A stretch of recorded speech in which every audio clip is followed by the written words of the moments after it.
ወይኔ ሜላት ዛሬ እንዴት እንዳስደሰትሽኝ! እኔ እምባዬን ሁሉ መቆጣጠር ነው ያቃተኝ። ቤተሰብ ሲደሰት አባትና ሲደሰት ማየት ትልቅ ነገር ነው እና ለየት ያለ ክብር ነው በቃ ያሳየሽኝ ለእኔ ራሱና እንግዲህ አባታችን የሩታ አባት የሜላት አባት ፈጣሪ ረጅም እድሜና ጤና ይስጦት።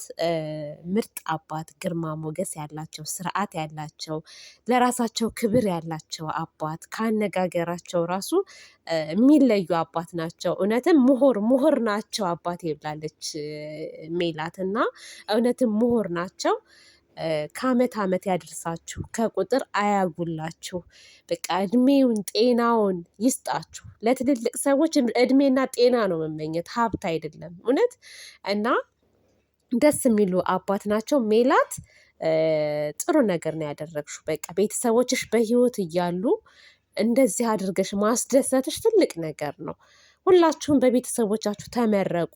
አሜን ብያለሁ። እኔ እጄን ዘርግቼ ነው በቃ ሲመርቁ አባትየው አሜን አሜን ብዬ ነው የተቀበልኩትና ምርቃቱ ደግሞ ለሁላችንም ይድረስልን። ሜላትም የተናገረችው ነገር አለ። በተለይ ሶሻል ሚዲያ ላይ እናትን አባትን ፎቶ የምዘቀዝቁ የምትሳደቡ ሰዎች እንደው ለቤተሰብ ክብር ይኑራችሁ ብላለች። እውነት ነው።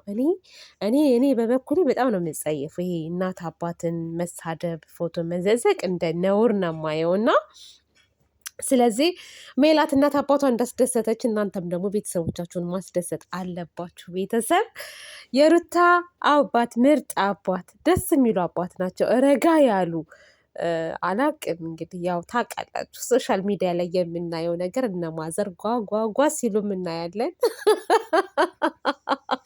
ለማንኛውም አባትየው ግን የሶሻል ሚዲያ ሰው አይደሉም፣ የስራ ሰው ናቸው።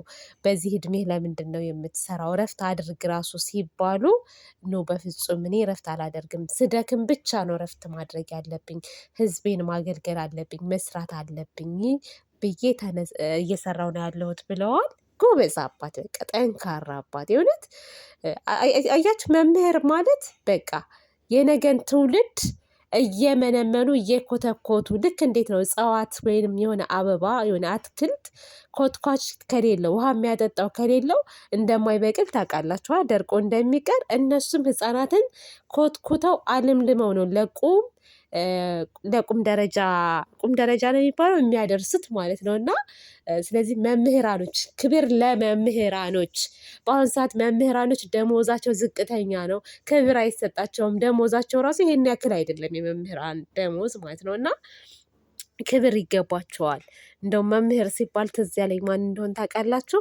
የፍቅር ዩቲዩብ አባቷ በጣም ጀግና ምርጥ መምህር ነበሩ። የፍቅር አባት ነፍሳቸውን ይማረውና አሁን በህይወት የሉም እና እንደውም ስለሳቸው ሲነገር ማለት ነው የሚገርም በቃ ለትምህርት ቤት ብዙ መስዋዕት የከፈሉ ሰዎች ነበሩ እና ጀግና ቤተሰብ ጀግና ልጆችን ያፈራል እና ቢያንስ ልጆቻቸው ደግሞ ስርዓትን ምንን ከአባታችሁ ተማሩ። እውነት ሩታም እህቶቿም ብትሆኑ በቃ እንደ አባታችሁ ጀግና እንደ አባታችሁ ኩሩ መሆን አለባችሁ። እራሳችሁን ማስከበር፣ ቤተሰቦቻችሁን ማስከበር እና ይሄን ነገር እመኝላችኋለሁ። ለማንኛውም አባታችን የሩታ አባት እድሜ ጤና ይስጦት። በመጀመሪያ ለሁሉም አባቶች እንኳን ለአባቶች ቀን አደረሳችሁ። አባት ያላችሁ ወይም ደግሞ ልጅ ወልዳችሁ አባት የሆናችሁም እንኳን ደስ አላችሁ፣ እንኳን አደረሳችሁ። ከአመት አመት